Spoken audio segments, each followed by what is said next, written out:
Le Paris Saint-Germain a sorti un nouveau maillot qui est très loin de mettre tout le monde d'accord. On vous montre tout ça dans un instant. Bonjour à tous et bienvenue dans ce nouveau JT Foot Mercato. Aujourd'hui, on va parler du nouveau maillot du PSG qui fait beaucoup réagir. Mais d'abord, on se concentre sur nos joueurs français qui ont fait un sacré week-end à l'étranger. Nos Frenchies ont du talent et l'ont prouvé que ce soit en Angleterre ou en Espagne.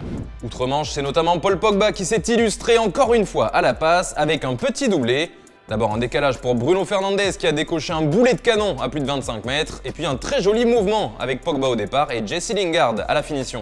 La pioche reste sur un sacré rythme depuis le début de saison puisqu'il en est à 7 caviars distribués et Manchester United qui s'est imposé 4-1 contre Newcastle. Toujours en première ligue, un autre Français a créé la surprise. Hudson Edouard a marqué son premier but avec Crystal Palace moins d'une minute après son entrée en jeu. L'ancien attaquant du Celtic a même inscrit un doublé dans les derniers instants pour que son équipe l'emporte 3-0 face à Tottenham. Il devient le premier joueur à inscrire un doublé pour ses débuts en Première Ligue en tant que remplaçant depuis Sergio Agüero en août 2011. Il y a pire comme compagnie chez les buteurs de Première Ligue.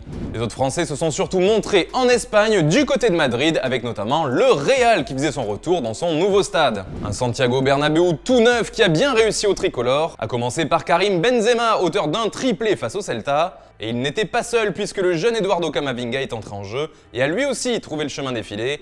Un sacré début pour l'ancien Rennais. Les deux ont fait la une des journaux espagnols ce lundi forcément. Et Benzema comme Camavinga ont marqué les esprits. D'ailleurs, ils n'étaient pas les seuls à attirer l'attention dans la capitale espagnole. En effet, Thomas Lemar a brillé lui aussi et il a offert la victoire à l'Atlético dans les dernières secondes à la 99e minute.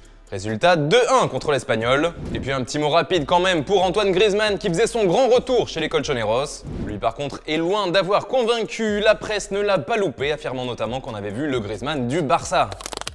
Vendredi dernier, vous étiez très nombreux à nous dire dans les commentaires quel était votre flop du mercato et pour beaucoup, c'était Sergio Ramos, lui qui n'a toujours pas chaussé les crampons avec Paris et qui semble encore loin d'être prêt. Et bien aujourd'hui, on vous pose la question sur ces 5 joueurs qu'on vient d'évoquer, lequel vous a le plus impressionné. Comme d'habitude, vous nous donnez votre avis dans les commentaires et on en reparle dès demain.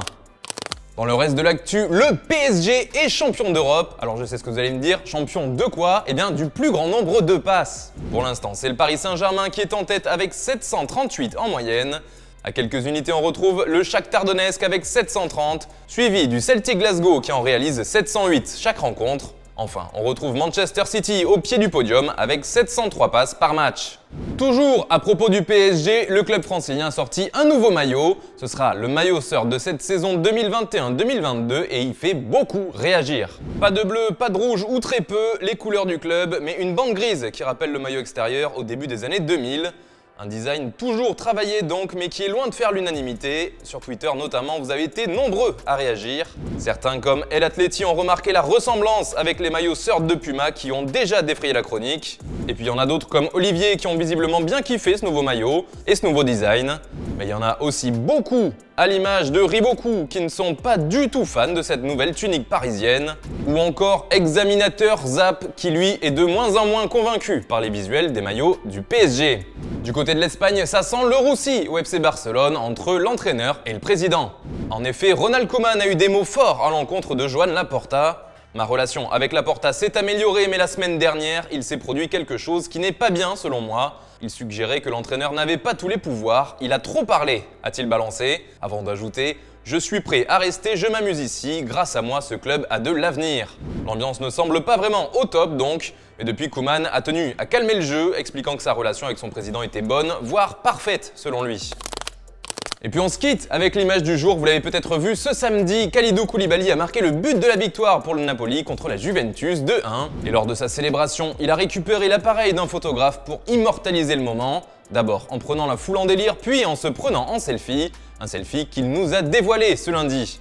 Bon, je sais pas ce que vous en pensez, mais il va falloir encore un peu de boulot pour une vraie reconversion professionnelle. Voilà, c'est tout pour aujourd'hui. Merci de nous avoir suivis. On se retrouve dès demain pour un nouveau JT. En attendant, je vous souhaite une excellente soirée.